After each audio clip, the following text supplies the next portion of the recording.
Good day to everyone. Welcome to Hope and Strength for the Journey. Our scripture verse for today is found in the book of Philippians chapter 1 verse 6 says, "Being confident of this, that he who began a good work in you will carry it on to completion until the day of Christ Jesus." Meron ka bang project na hindi mo natapos?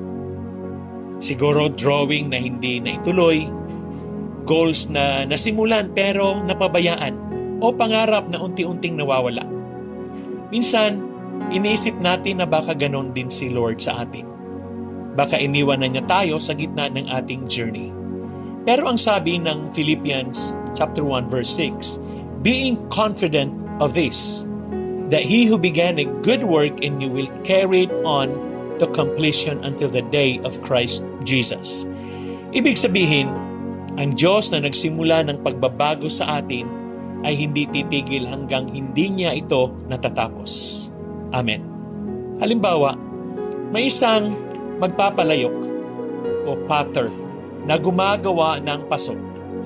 Sa una, hindi maganda ang hugis. Minsan may basag o bitak, pero hindi ito tinatapon ng magpapalayok. Sa halip, patuloy niyang hinuhubog, pinapolish, at pinapatibay sa apoy para maging matibay at maganda. Ganyan din si Lord sa atin. Hindi pa tayo tapos. Patuloy tayong hinuhubog, pinapanday at pinagtitibay niya. Amen. Paano natin ito i-a-apply? Una, patuloy na magtiwala. Ibig sabihin, huwag mawala ng pag-asa. Ang Diyos ang nagsimula ng pagbabago sa iyo at siya rin ang tatapos nito. Kahit may struggles, kapit lang kay Lord. Amen. Pangalawa, pinanday sa pagsubok.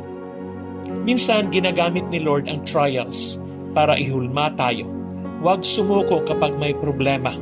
Tandaan, ginagawa kang mas matibay. Amen. Pangatlo po, pinagtibay sa pangako. Ibig sabihin, kumapit sa pangako ng Diyos. Ang pagbabago ay hindi biglaan, pero siguradong mangyayari. Amen. Tayo po ay manalangin. Panginoon, salamat dahil hindi mo ako iniiwan. Ikaw ang nagsimula ng pagbabago sa buhay ko at alam kong tatapusin mo ito. Bigyan mo ako ng lakas para magtiwala at magpatuloy. Gamitin mo ang pagsubok para ihulma ako ayon sa iyong plano. Salamat sa iyong pagmamahal at katapatan sa pangalan ni Jesus. Amen. Huwag kang susuko. Patuloy dahil ang Diyos ang gumagawa. Pinanday dahil may purpose ang trials.